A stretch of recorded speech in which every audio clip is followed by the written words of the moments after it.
जय हिंद दोस्तों। तो स्वागत करते हैं एक बार फिर से आपके अपने भाई के यूट्यूब चैनल ISMI टारगेट में। तो दोस्तों हर दिन की भांति जो है एक टारगेट रखे हैं 5 प्रश्न को सॉल्व करने का। ठीक है, तो अभी हम सिविल सर्विस प्री में जो एग्जामिनेशन प्री एग्जाम जो हुआ CSE एग्जाम सिविल सर्विस का, तो 2025 में जो 25 मई को एग्जाम हुआ था उनका प्री का GS पेपर 1 सेट A को सॉल्व कर रहे हैं। ठीक है, तो जिसमें कि हम लगभग 65 प्रश्न को कवर कर लिए हैं। तो जो भी भाई नहीं देखे हैं प्लेलिस्ट उनका अलग से बना हुआ है, वहाँ से चेकआउट करके आप देख सकते हैं। तो जो भी न्यू है उनको बता दिए कि आप जो देख रहे हैं वीडियो, ये सिविल सर्विस का प्री में जो एग्जाम हुए अभी हाल ही में 25 मई को, उन्हीं का पेपर को हम लगातार सॉल्व कर रहे हैं 5 प्रश्न को डेली। ठीक है, तो आप लोगों से फिर से एक बार रिक्वेस्ट करना चाहेंगे कि ये जो है लगभग आज 66 67 68 69 70 तक चल जाएंगे। तो आपका प्रश्न बचेंगे 30 प्रश्न। ठीक है ना, तो आज के बाद कल से 30 प्रश्न बचेंगे। तो 30 प्रश्न में से 30 प्रश्न यानी कि 6 दिन लगेंगे। 6 वीडियो कवर करने के बाद जो है ये पेपर ख़त्म यानी कि 100% हो जाएंगे। ठीक है, तो सोच रहे हैं कि इनका जो आंसर है एक फ्लो चार्ट बना देंगे जिसमें कि 100 तक का आंसर ABC जो भी है करके कम्युनिटी पोस्ट पे डाल देंगे। ठीक ना, 24 का भी डाल देंगे।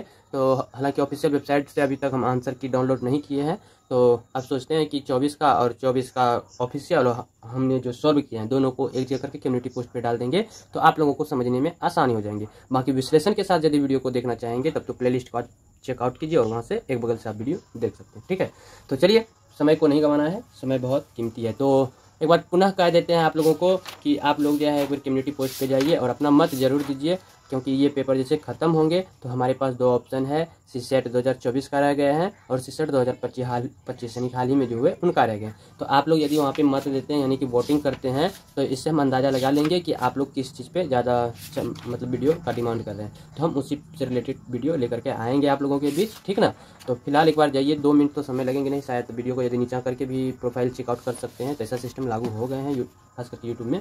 तो छोटा सा इधर हो जाएंगे, बाकी आप प्रोफाइल चेकआउट कर लीजिएगा ताकि आपका इसी बीच वीडियो भी चलता रहेंगे। तो एक बार वोटिंग कर दीजिएगा प्लीज़, एक बार please please please please please voting कर दीजिएगा। ठीक है, तो चलिए, तीसरा ऑप्शन उसमें दिए हैं कि आपका यदि इच्छा, मान लीजिए हम जो स्टडी किए हैं जो नोट्स वगैरह है, तो उनसे हम क्लास प्रारंभ जो अभी लगभग करियर हैं, ऐसा नहीं कि हमें स्टडी करके हट गए। तो हमारा पहला अटैम्प्ट 2026 से प्रारंभ होंगे। अब की बार मेरा ग्रेजुएशन फाइनल हुए हैं। ठीक ना, तो अभी ग्रेजुएशन थर्ड फाइनल ईयर का अभी रिजल्ट भी जारी नहीं हुए हैं। ठीक है, तो चलिए प्रश्न को सोल्व करते हैं। तो प्रश्न संख्या 66 देखिए, कह रहे हैं भारत के तो एडिटिंग के माध्यम से यहाँ पे स्क्रीन पे जो है ये प्रश्न लगा देंगे, आप लोग भी पढ़िए और आंसर देने का प्रयास कीजिएगा। ठीक है, तो हम अपना आंसर देने का प्रयास कर रहे हैं। तो देखिए, भारत के 15वें वित्त आयोग की सिफारिशों के संदर्भ में निम्नलिखित में से कौन से कथन सही है? कथन 1 2 3 4 कथन दिया हुआ है। ठीक है, और नीचे दिए गए कूट का प्रयोग कर सही उत्तर को चुनना है। तो पहले ऑप्शन मतलब कथन जो है उन पे विश्लेषण चर्चा कर लेते हैं। तो देखिए यहाँ पे क्या कह रहे हैं, कथन 15वें वित्त आयोग को लेकर के। ठीक है ना, 15वें वित्त आयोग से रिलेटेड प्रश्न है। तो कथन 1 कह रहे हैं कि इसने राज्यों द्वारा शिक्षा परिणामों में उन्नयन लाने हेतु प्रोत्साहन राशि प्रदान करने के लिए वर्ष 2022-23 से वर्ष 2025 से 26 तक रुपए 4800 करोड़ के अनुदान की अनुशंसा की है। बिल्कुल सही बात है, इनका अनुशंसा 15वें वित्त आयोग में किया है। तो 15वें वित्त आयोग ने वास्तव में शिक्षा सहित विशिष्ट क्षेत्रों के लिए अनुदान की सिफारिशें की थी, जो कि 2022 से 23 और 22-23 सेशन, उसके बाद 25-26 की अवधि के लिए शिक्षा परिणामों में सुधार के लिए प्रोत्साहन अनुदान के लिए 4800 करोड़ रुपए की राशि 15वें वित्त आयोग की क्षेत्र विशिष्ट अनुदानों की सिफारिश के अनुरूप में है। तो इसलिए यह कथन सही है। वह कथन 2 की बात करते हैं। कथन 2 का कहना है कि संघ के करों के निव्वल आगम का 45%, 45% राज्यों के साथ बांटा जाना चाहिए। गलत बात है, 45 नहीं 41 होना चाहिए। ठीक ना, मेरे ख्याल से। देखिए, 15वें वित्त आयोग ने 21-26 की अवधि के लिए जो है केंद्रीय विभाज्य कर पूल में राज्यों का हिस्सा 41 कितना, तो 41%। ठीक ना, 41% से कम है। तो मुख्य रूप से जम्मू और कश्मीर तथा लद्दाख के केंद्र शासित प्रदेशों के लिए के निर्माण में कह सकते हैं के लिए या लिए कह देते हैं। तो इनके निर्माण के लिए जो है, निर्माण के कारण जिनके लिए अलग प्रावधान किए गए थे, ठीक ना। तो इसलिए यहाँ पे जो कह रहे हैं 15वें वित्त आयोग की सिफारिश के अनुकूल, तो ये बातें बिल्कुल गलत है। वही कथन तीसरा की बात करते हैं, तो कथन तीसरा कह रहे हैं सभी राज्यों के लिए कृषि सुधारों की क्रियान्वयन हेतु निष्पादन आधारित प्रोत्साहन के रूप में रुपए 45,000 करोड़ रखे जाए। तो ये बात भी बिल्कुल गलत है। देखिए कैसे गलत है। 15वें वित्त आयोग ने विभिन्न क्षेत्रों में राज्यों के लिए प्रदर्शन आधारित प्रोत्साहन की सिफारिश की थी, जिसमें कि कृषि भी शामिल है। हालांकि 45,000 यानी कि 45 के देते हैं शॉर्ट में, तो 45,000 करोड़ रुपए की विशिष्ट राशि और कृषि सुधारों पर इसका ध्यान सटीक रूप से नहीं है। तो 15वें वित्त आयोग ने कृषि यानी कि अन्य क्षेत्रों के साथ तो कृषि के लिए प्रदर्शन आधारित प्रोत्साहन की सिफारिश की थी, लेकिन 45,000 करोड़ रुपए का यह विशिष्ट आंकड़ा विशेष रूप से कृषि सुधारों के लिए सभी राज्यों हेतु एक प्रदर्शन आधारित प्रोत्साहन के रूप में 15वें वित्त आयोग की मुख्य सिफारिशों में प्रत्यक्ष, पृथक और विशेष आवंटन के रूप में सटीक या व्यापक रूप से रिपोर्ट नहीं किया गया है। ठीक है, तो आयोग ने विभिन्न अनुदानों के लिए प्रदर्शन आधारित दृष्टिकोण पर जोर दिया था, लेकिन कृषि सुधारों के लिए यह विशिष्ट बड़ी राशि का एक मुख्य आकर्षण नहीं था। ठीक ना, तो इसलिए कथन 3 भी क्या है, गलत है। क्लियर है। अब कथन 4 की बात करते हैं, तो यहीं से हम प्रश्न का आंसर मिला सकते हैं। देखिए एक बार कूट को देख लेते हैं। हालांकि अभी हम एग्जाम हॉल में नहीं है, यदि एग्जाम हॉल में रहते तो 1 2 को सॉल्व करते, उसके बाद कथन को मिलाते। जैसे देखिए यहाँ पे 1 सही है, 2 गलत है, तो अब 2 गलत है तो 2 जहां जहां होंगे वो पहले कट जाएंगे। तो 2 यहाँ है तो एलिमेंट मतलब ये सॉरी ए ऑप्शन कट गया। उसी प्रकार 2 यहाँ है तो ये भी कट गया। अब यहाँ 2 नहीं है तो 2 यहाँ है तो ये भी कट गया। यदि हम भी प्रश्न सिर्फ 2 को 1 2 को सॉल्व करते हैं तो अपने आप ऑटोमेटिक आंसर इनका सी मिल जाते हैं। तब देखिए यहाँ पे 4 कह रहे हैं सही है, यानी कि कोड का प्रयोग सही उत्तर 1 3 और 4, 3 सही है। एक बार फिर से एनालिसिस कर लेते हैं कि 3 कैसे सही है। 3 सभी राज्यों के लिए कृषि सुधारों के क्रियान्वयन हेतु निष्पादन आधारित प्रोत्साहन के रूप में 45,000 करोड़ रखे जाए। वित्त आयोग ने विभिन्न क्षेत्रों में राज्य के लिए 15वें वित्त आयोग जो है 45,000 करोड़ रखी जाए।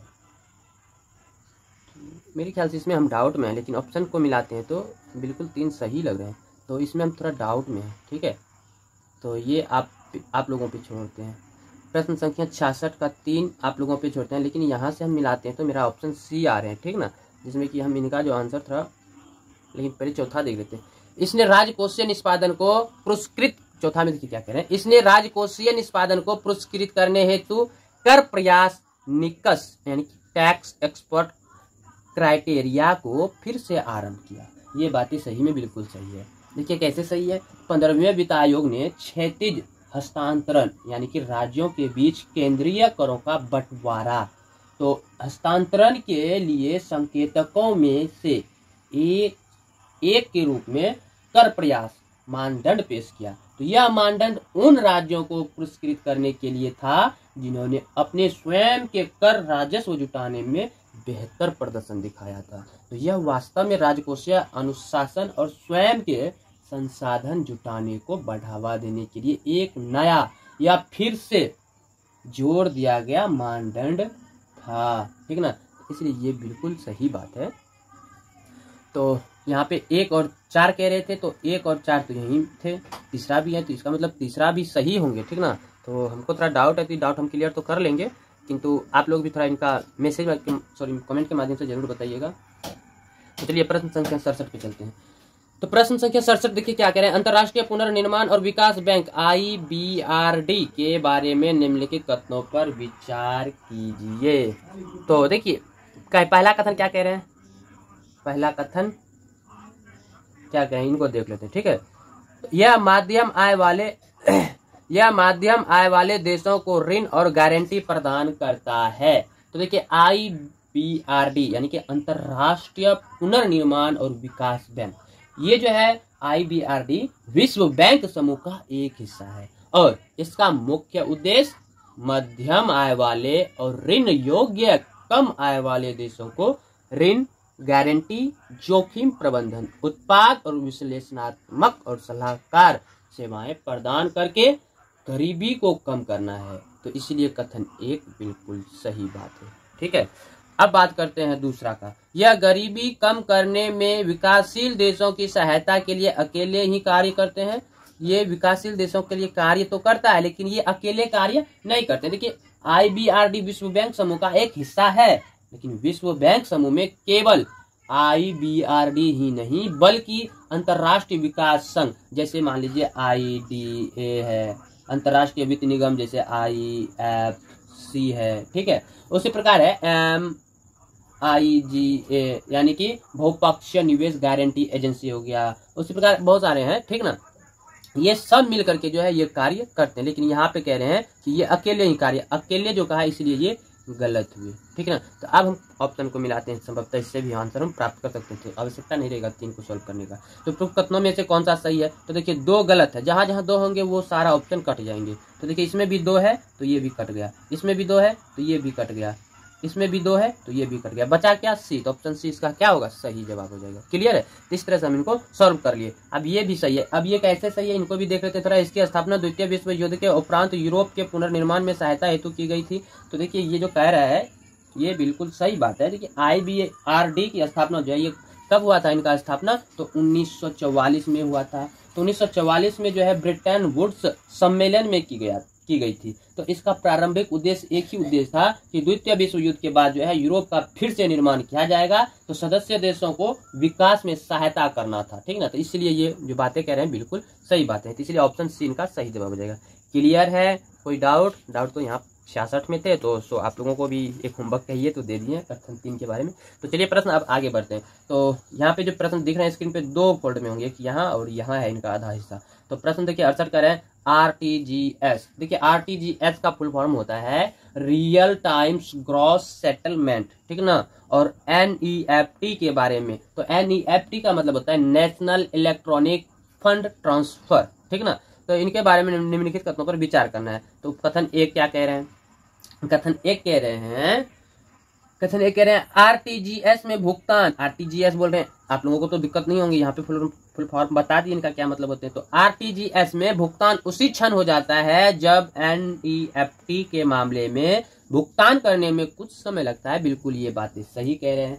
तो ये जो है RTGS जो है ये जिसका मतलब होता है कि लेन देन वास्तविक समय में उसी क्षण यानी कि तुरंत और एक एक करके ग्रॉस संसाधित होते हैं। तो वहीं NEFT बैच प्रोसेसिंग पर आधारित है, जहां लेन देन एक निश्चित समय अंतराल जैसे हर 30 मिनट पर संशोधित किए जाते हैं, ठीक ना। तो इसलिए ये बिल्कुल बात सही कह रहे हैं कथन, ठीक।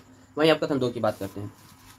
कथन 2 कह रहे हैं RTGS में ग्राहक से आवक लेन देन के लिए प्रभार लिया जाता है, जबकि NEFT में ऐसा नहीं होता है। बिल्कुल नहीं भाई। तो देखिए कैसे नहीं होंगे? तो भारतीय रिजर्व बैंक RBI के दिशा निर्देशों के अनुसार बैंकों को आवश्यक रूप से आवक RTGS लेन देन के लिए ग्राहक से कोई प्रभार नहीं लेना चाहिए। तो NEFT के लिए भी आवक लेन देन के लिए कोई शुल्क नहीं लिया जाता है। तो शुल्क आमतौर पर जावक लेन देन, जब आप पैसे भेजते हैं इनको जावक कहते हैं, तो जावक लेन देन पर लागू होते हैं। और वह भी RBI ने 2019 में NEFT लेन देन पर बचत बैंक खाते धारकों के लिए शुल्क समाप्त कर दिया था, ठीक ना। इसीलिए यहाँ जो ये कहे इनके अनुकूल ये गलत है। तो कथन तीसरा की बात करते हैं। तो कथन तीसरा का है RTGS के लिए कतिपय दिनों में प्रचालन के घंटे सीमित है। तो इनका घंटे सीमित नहीं है, ये 24x7 चलते हैं, 24 घंटा और 7 दिन, ठीक ना। ये इसलिए यहाँ पे कह रहे हैं सीमित है, बिल्कुल गलत कह रहे हैं, ठीक ना। तो ये 24 घंटा और 7 दिन चलते रहते हैं, ठीक है। तो वही कथन की बात करते हैं। तो 1 2 दोनों गलत हो गए, 1 सही है, तो केवल एक ऑप्शन ए इनका सही जवाब हो जाएंगे। क्लियर? अब चलिए बात करते हैं प्रश्न संख्या 69। तो देखिए आपके स्क्रीन पे दिख रहे हैं, निम्नलिखित देशों पर विचार करना है। तो देश 1 2 3 4 5 देश दिया हुआ है। तो क्या कह रहे हैं, क्या विचार करना है इस पे? तो उपरोक्त में भारत के अलावा ऐसे कितने देश हैं, भारत को छोड़ करके, ठीक ना। यहाँ पे कह रहे हैं भारत छोड़ करके, जहां यूपीआई यानी कि अंतर्राष्ट्रीय व्यापारी भुगतान, यूपीआई यही ना, अंतर्राष्ट्रीय व्यापारी भुगतान होंगे मेरे ख्याल से, इंटरनेशनल मर्चेंट पेमेंट, ये होंगे इंटरनेशनल मर्चेंट पेमेंट, जो भी हो आप लोग सर्च कर लीजिएगा। तो द्वारा अंतर्राष्ट्रीय वाणिज्यिक भुगतान, इंटरनेशनल मर्चेंट पेमेंट स्वीकार किए जाते हैं। तो देखिए आप कौन सा है, पहले संयुक्त अरब अमीरात के बारे में बात करते हैं। तो देखिए ये जो है, ये संयुक्त अरब अमीरात यूपीआई के लिए शुरुआती अंतर्राष्ट्रीय व्यापारी भुगतान अपनाने वालों में से एक रहा है। तो संयुक्त अरब अमीरात में अंतर्राष्ट्रीय व्यापारी भुगतानों के लिए यूपीआई स्वीकार किया जाता है, इसीलिए ये तो बिल्कुल सही है। वहीं बात करते हैं फ्रांस की, तो फ्रांस में भी होता है, ये बात भी क्लियर है। तो फ्रांस भी जो है यूपीआई व्यापारी भुगतानों के लिए अपनाने वाला पहला यूरोपीय देश बन गया, जो कि 2023 में भारत के एनपीसीटी इंटरनेशनल और फ्रांस के नेटवर्क ने बहुत सारा ऐसा है जो कि ई कॉमर्स और पॉइंट ऑफ सेल टर्मिनल पर यूपीआई को लागू करने के लिए समझौता ज्ञापन पर हस्ताक्षर किए, ठीक ना, इसलिए ये भी बिल्कुल सही है। वहीं जर्मनी की बात करें तो हालांकि जर्मनी जो है यूपीआई की पहुंच को यूरोप में विस्तारित करने के लिए चर्चाएं और प्रयास हुए हैं, लेकिन फ्रांस या संयुक्त अरब अमीरात के समान जर्मनी में अंतर्राष्ट्रीय व्यापारी भुगतानों के लिए यूपीआई की सीधी व्यापक स्वीकृति अभी तक एक प्राथमिकी या व्यापक रूप से उपलब्ध विकल्प के रूप में पूरी तरह से स्थापित नहीं हुई है। तो अधिकांश सहयोग शुरुआत में प्रेषण या P2P पर केंद्रित है, ठीक ना, इसलिए यहाँ पे जो है ये चीज लागू नहीं है, ठीक ना। तो तीसरा गलत हो गया, ठीक है। अब बात करते हैं चौथा, सिंगापुर। तो सिंगापुर में तो होता है, सबको जानते हैं, सिंगापुर जाना है टूर पे, तो सिंगापुर में भी होता है। तो देखिए क्या है, सिंगापुर जो है भारत के यूपीआई के साथ एक मजबूत संबंध है। तो मुख्य रूप से सीमा पार प्रेषण के लिए यूपीआई पे नाउ लिंकेज के माध्यम से, इसके अतिरिक्त सिंगापुर में व्यापारी भुगतानों के लिए जो है यूपीआई को सक्षम करने के प्रयास और भागीदारी भी है, ठीक है। तो इसलिए यहाँ तो बिल्कुल सही है। वही बात करते हैं बांग्लादेश, ठीक है ना, बांग्लादेश का। तो बांग्लादेश में भी ये यूपीआई सिस्टम है। तो देखिए भारत और बांग्लादेश सीमा पार भुगतान लिंकेज स्थापित करने पर काम कर रहे हैं, जिसमें कि यूपीआई का एकीकरण भी शामिल है। तो इसे सक्षम करने की दिशा में आधिकारिक घोषणाएं और प्रयास हुए और यह सक्रिय रूप से आगे बढ़ रहा है, ठीक ना। तो इसलिए ये भी बिल्कुल सही है। तो वहीं 1 2 3 4 को सही है, तो कितने सही हैं, तो केवल 4, ऑप्शन सी इनका सही जवाब हो जाएंगे। क्लियर है, कोई डाउट? नो डाउट तो नहीं होना चाहिए। आगे प्रश्न संख्या 70। तो प्रश्न संख्या 70 देखिए क्या कह रहे हैं। प्रश्न 70 का कहना है कि पीएम यानी कि प्रधानमंत्री सूर्य घर मुफ्त बिजली योजना, ठीक ना। तो सूर्य घर मुफ्त बिजली योजना के बारे में निम्नलिखित कथनों पर विचार करना है। तो सूर्य मुफ्त बिजली योजना, पैनल जो लगाते हैं छत पे, ठीक है। तो कथन देखिए क्या कह रहे हैं। इसका लक्ष्य आवासीय सेक्टर में 1 करोड़ घरों की छतों पर सौर पैनल लगाना है। बिल्कुल सही बात है, ये योजना यही कह रहे हैं। देखिए पीएम सूर्य घर मुफ्त बिजली योजना वास्तव में जो है 1 करोड़ घरों में छत पर सौर पैनल लगाकर मुफ्त बिजली प्रदान करने के प्राथमिक उद्देश्य के साथ शुरू की गई थी और यह योजना का एक प्रमुख घटक है, इसी वजह से ये सही है। वही कथन 2 की बात करें तो कथन 2, नवीन एवं नवीकरणीय ऊर्जा मंत्रालय का लक्ष्य छतों पर सौर पैनल लगाने, उनके प्रचलन, अनुरक्षण और मरम्मत करने के विषय में आधार स्तर पर प्रशिक्षण प्रदान करना है। बिल्कुल सही है, बिल्कुल सही है। जबकि नवीनीय एवं नवीकरणीय ऊर्जा मंत्रालय यानी कि MNRE, ठीक ना। तो इस योजना के लिए जो है नोडल मंत्रालय है और इसके समग्र कार्यान्वयन के लिए जिम्मेदार हैं। तो छत पर सौर पैनलों की स्थापना, संचालन, रख रखाव और मरम्मत के संबंध में जमीनी स्तर पर प्रशिक्षण प्रदान करने का विशिष्ट लक्ष्य भी व्यापक स्वतंत्र विकास का एक हिस्सा है। तो जिसे योजना बढ़ाना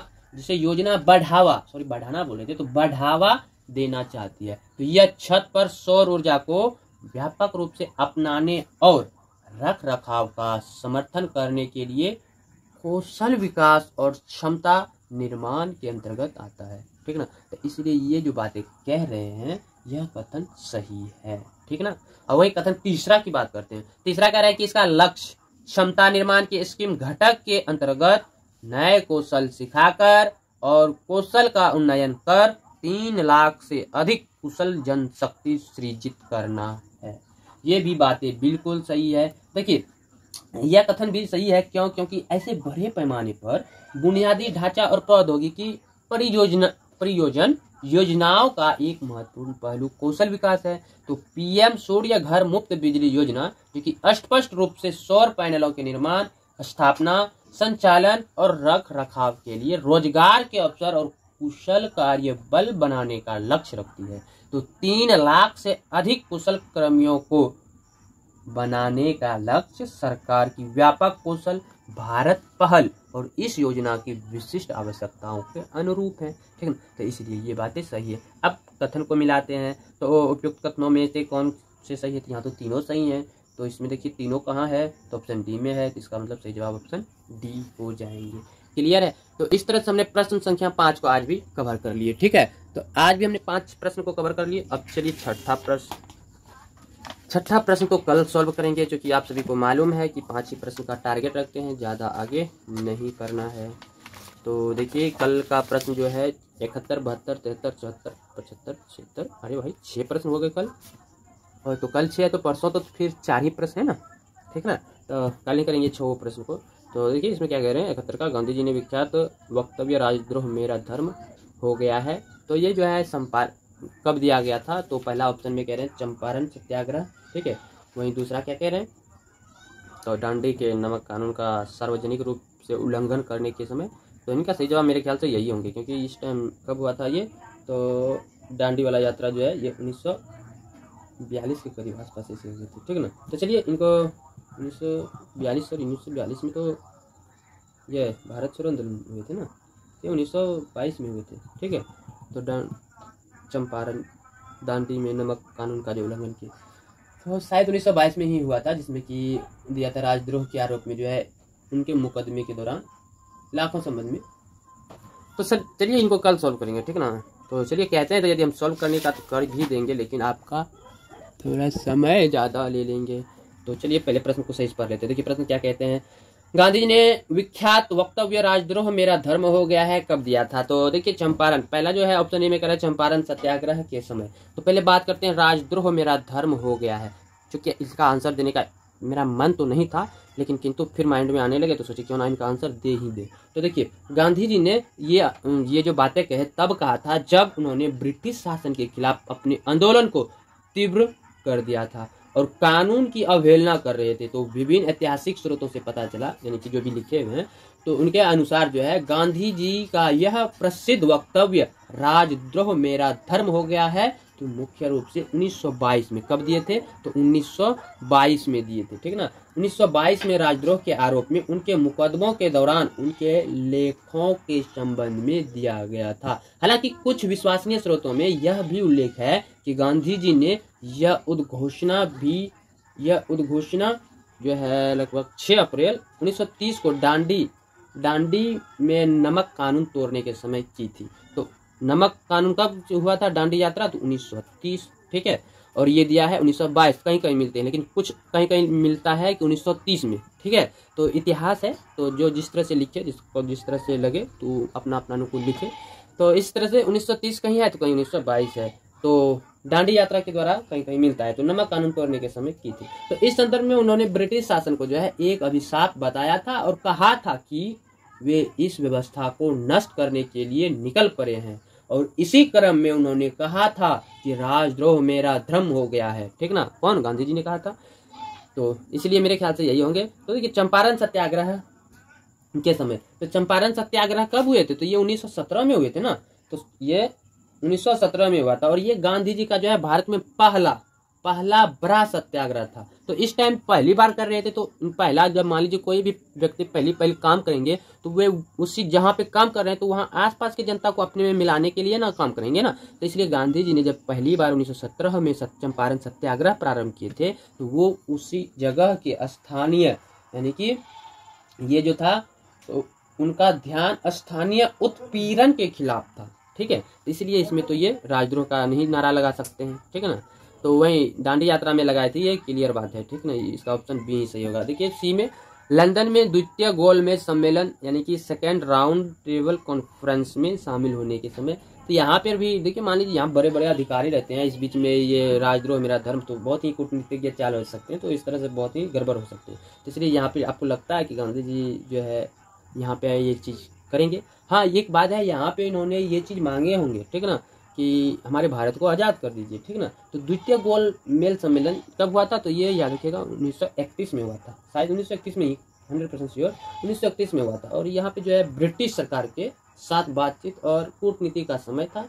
तो यद्यपि गांधी जी ने यहाँ भी भारत की स्वतंत्रता का अपनी मांग को पुरजोर तरीके से रखा था, लेकिन राजद्रोह मेरा धर्म हो गया जैसा भड़काऊ बयान किसी कूटनीतिक सम्मेलन में देना तर्क संगत नहीं होगा, इसलिए यहाँ पर उन्होंने नहीं दिया, ये गलत हो गए।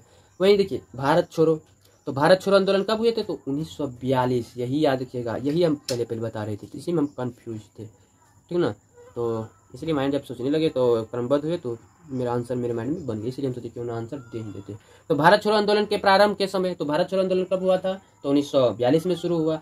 यह स्वतंत्रता संग्राम का अंतिम और निर्णायक चरण था, और इसी 1942 में कहा था करो या मरो का आह्वान किया गया था। तो इसलिए यह आंदोलन अत्यधिक विद्रोही प्रकृति का था। तो राजद्रोह मेरा धर्म हो गया है, ये तो 22 में ही लगभग दे दिया था, तो 22 में ही दिया था, लेकिन कहीं कहीं 30 में मिलते हैं, यानी कि कह सकते हैं कि दांडी नमक कानून, दांडी यात्रा, दांडी सत्याग्रह, तो यहीं पे ये दिए हैं, ऑप्शन बी इनका सही जवाब हो जाएगा। ठीक ना, वापस ही नहीं पता है, तो यहाँ पे ये नहीं दिए हैं, इसका मतलब ये भी गलत हो गया। तो इस तरह से हम देख लिए प्रश्न संख्या 71 को भी, तो 71 का सही ऑप्शन होगा बी, इनका सही जवाब हो गया बी। उसी प्रकार 72 का देखेंगे कल, हालांकि 5 प्रश्न रखे हैं, कल ना सॉल्व करेंगे, लेकिन आज अभी ये कर दिए तो आपका समय बहुत ज़्यादा ले लिए। तो चलिए प्रश्न को ज़्यादा नहीं सॉल्व करेंगे, इस तरह से माइंड बढ़ते जाएंगे, मन करते जाएंगे और सॉल्व करने का। इनको रोकना है, इनको कहना है कि अभी बस करो, ज़्यादा नहीं करना है। ठीक है, समय आएंगे जब ज़्यादा करने का, तब ज़्यादा करना है। तो बताइएगा गाइस आप लोग कमेंट करके, आज का जो सेशन था क्लास कैसा लगा कमेंट करके जरूर बताइएगा। और एक बार प्लीज़ कम्युनिटी टैब पे आप लोग अपना थम्स अप, अपना मत जरूर दीजिएगा, और भाई को प्लीज़ सपोर्ट कीजिए। भाई साहब इधर कुछ दिनों से आप लोग विजिट नहीं कर रहे, पता नहीं क्यों मेरा व्यू डाउन हो गया। तो चलिए अपना स्टडी जो टारगेट है, टारगेट पूरा कर रहे हैं। प्लीज़ रिक्वेस्ट आप लोगों से हाथ जोड़ के, प्लीज़ सपोर्ट मी प्लीज़। तो चलिए मिलते हैं कल, तब तक के लिए जय हिंद, जय Bharat, good night, love you all of you, bye bye.